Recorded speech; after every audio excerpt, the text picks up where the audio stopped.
I still believe that Steadicams are better than gimbals in 2018. Let's talk about this.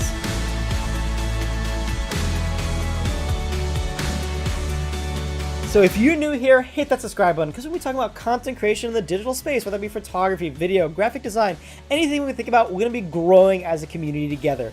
And I still have this like old-fashioned opinion that Steadicams are better than gimbals. Well, in retrospect, gimbals are nice and smooth. If you're a beginner, if you're first using stabilizers, it's going to make it seem like pro. You're going to get more value out of it, but there are still issues that I'm having a hard time suffering with. Look, I've shot with the DJI Ronin-M, the DJI Ronin-S. I've shot with a lot of gimbals. I've shot with the Zion Crane. I shot with the DJI Ronins, the Movi, both of them, the new one and the older one.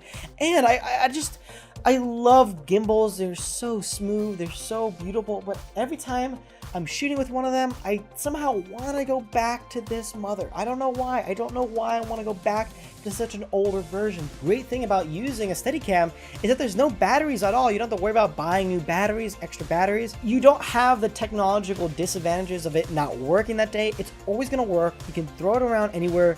You just got to stabilize it, balance it, and you're ready to go. That's inherently what I love about it, is that you're not relying on something to fail or something to work. It's all up to you. If you're ready, it's ready, and you get ready to shoot. This guy has been with me for a very long time. You can tell there's a lot of mileage, though. And the biggest reason is that it's all manual. There is no motors. It's weighted. It's weighted by the camera, so you kind of have that perfect balance. It doesn't matter what camera you throw on it, you could rock and roll.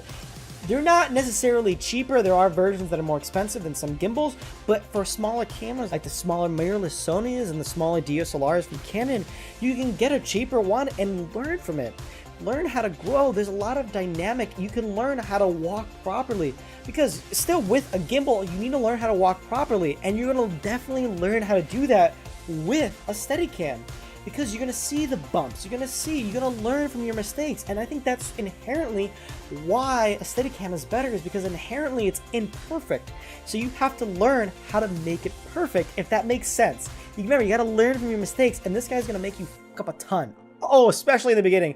I've messed up so much, but after a while, you're going to get used to it. Shoot in 24 frames, shoot at 120 frames, learn the different aspects. I can somewhat shoot at 24 frames. I still am kind of wobbly with it, but at 60 frames, I'm rock and rolling. You got to learn from the basics, and I think that's why it's so crucial to use a Steadicam in 2018, is to learn, grow from it, and then move on to the gimbal. I'm trying to actually purchase my own gimbal. I want to get the Ronin-S, but it's not out for it's just all on back order, and I don't want to deal with that stuff.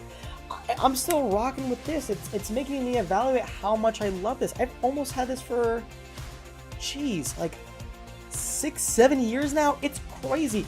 After I bought my tripod, I bought this, and it's old, man. It has seen a lot of usage. It's full of sand. I can't even clean it anymore. It's beautiful. And the fact is that you can do a lot with it. You know, there is a lot of versatility. Like, I know you can do a barrel roll now with the new Ronin-S. You could have done barrel rolls with this guy before it was even a thing with a gimbal. You could do so many different things. You could put it down. I know now you got the gimbal tripod legs and all that stuff with the handheld stuff, but there's so many different things you could do with it. Play around, zoom around. It's all up to your mind and your imagination. You're not confined to motors. I don't know, man. Sometimes I like analog things, and I know the glide cams are more modern version. I actually own the best, and that whole I hate dealing with that. It's heavier than a gimbal for sure because you have weights on it, but I really do love it. I just have to rant about it, and they're just so well built from GlideCam. I don't know, I just felt like it's a video that needed to be talked about in 2018 because no one's really discussing this. And if you want to pick one of these guys up or any type of stabilization, I have links to a bunch of different types below that I think that are really high quality for the price. Hey, don't forget to hit that like and subscribe button because I make videos every week. Kiss, kiss.